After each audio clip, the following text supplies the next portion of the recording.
And when the created met the one for whom he created the world. شب معراج. سب سے پہلے تو آپ سب لوگوں کو شب معراج بہت بہت مبارک ہو.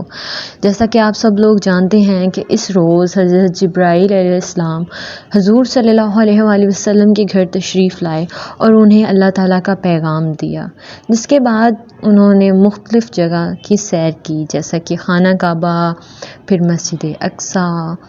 اور اسی روز مسلمانوں کو 5 وقت کی نماز کا تحفہ ملا.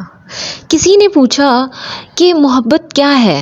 تو جواب ملا کہ سب سو رہے ہوں، صبح کا وقت ہو، ابھی سورج بھی نہ نکلا ہو، ٹھنڈا پانی ہو اور گرم بستر ہو، اور انسان اپنے اس گرم بستر کو اور گہری نیند کو چھوڑ کر اس ٹھنڈے پانی سے وضو کرے اور اللہ کے حضور سجدہ ریز ہو جائے، تو اسے محبت کہتے ہیں.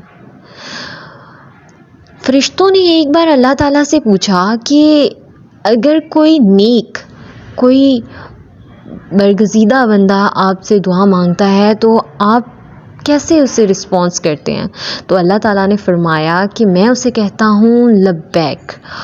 پھر فرشتوں نے پوچھا اور جب گناہ گار بندہ آپ کو پکارتا ہے تو آپ کس طرح جواب دیتے ہیں اللہ؟ تو اللہ نے فرمایا میں اسے کہتا ہوں لبیک یا لبیک، میں حاضر ہوں، میں حاضر ہوں.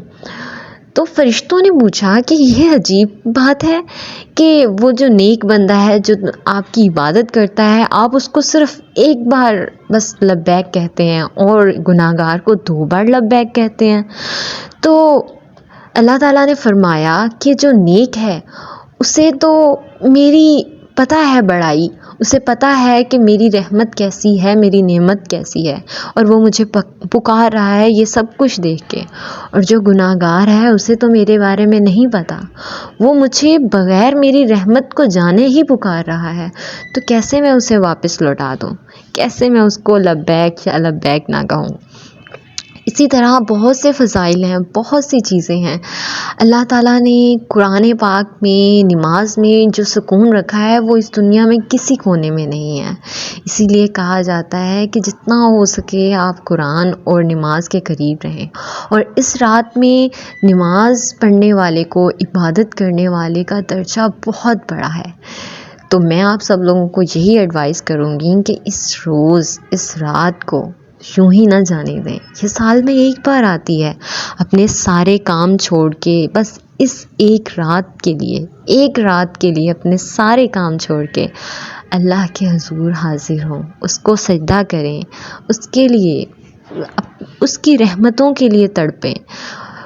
نا امید نہ ہوں. اللہ کبھی بھی کسی کو بھی خالی ہاتھ نہیں بھیجتا، کسی کی بھی خالی جھولی نہیں واپس لوٹاتا. اللہ بہت غیرت والا ہے. اللہ کہتا ہے کہ مجھے شرمندگی ہوتی ہے جب میرے در پہ کوئی آتا ہے اور میں اسے خالی ہاتھ بھیج دوں، اس لیے میں اسے ہمیشہ عطا کر کے بھیجتا ہوں، میں اس کو خالی جھولی نہیں بھیجتا.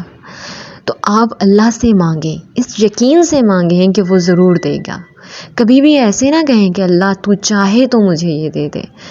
مانگا کریں کہ اللہ یہ چیز میرے حق میں بہترین بنا کے مجھے عطا فرما دے، کیونکہ اللہ آپ کے حق میں جو چیز بہترین ہوتی ہے وہی آپ کو نوازتا ہے. تو میں آپ لوگوں کو یہی کہوں گی کہ آج کی رات اللہ کے حضور گزاریں